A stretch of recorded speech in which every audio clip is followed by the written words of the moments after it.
and welcome to Life Change Community. Have you ever been scared and had to talk yourself out of being scared? Maybe you were home alone, heard something in another part of the house, and quickly through your mind you took inventory. Did I shut that back door? Did I lock it? Really, is there crime in my neighborhood? Am I likely to be safe? Yes, I do know the wind is blowing outside. And all of a sudden you begin to assemble some facts that put your mind at ease, and you've talked yourself out of fear.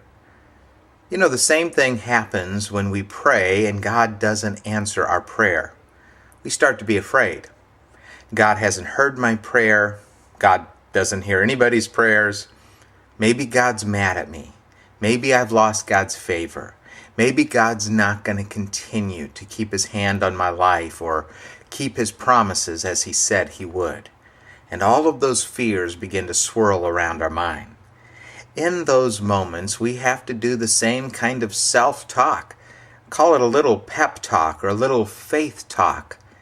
Talking us off the ledge, reminding ourselves about who God is, the very essence of his character, based on all that we've seen him be and do in the past. And our fears subside, our faith rises, and we begin to believe that God is at work, even if we haven't yet seen his answer to prayer.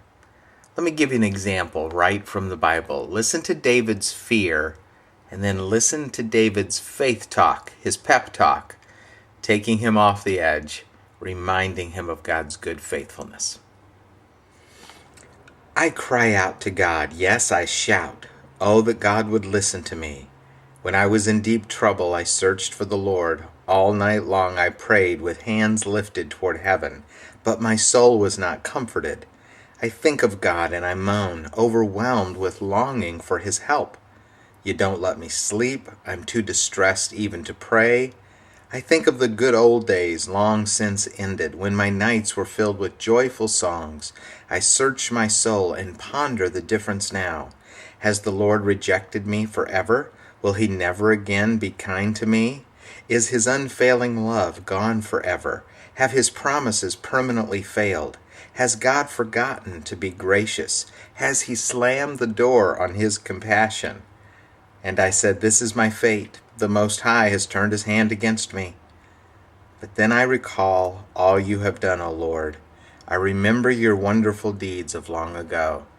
They are constantly in my thoughts, and I cannot stop thinking about your mighty works. O God, your ways are holy. Is there any God as mighty as you? You are the God of great wonders. You demonstrate your awesome power among the nations. By your strong arm you redeemed your people, the descendants of Jacob and Joseph. When the Red Sea saw you, O God, its waters looked and trembled. The sea quaked to its very depth. The clouds poured down rain. The thunder rumbled in the sky. Your arrows of lightning flashed. Your thunder roared from the whirlwind. The lightning lit up the world. The earth trembled and shook. Your road led through the sea. Your pathway through the mighty waters, a pathway no one knew was there. You led your people along that road like a flock of sheep, with Moses and Aaron as their shepherds. I love that part at the end. God, there was a road there that no one else could see. That's what David needed to be sure of. God, I may not hear your answer, feel your presence, but like days gone by, you make a way where there seems to be no way. David clung to that promise. His fear subsided. His faith rose. He was once again secure in his trust in the Lord. That's how I want to live my life. Those wavering moments. Remember the God of the past. Know he never changes. Claim my stake that he's still true, still loves me, gonna keep his promises, and I can bet my future on him. And that kind of praying will change my life.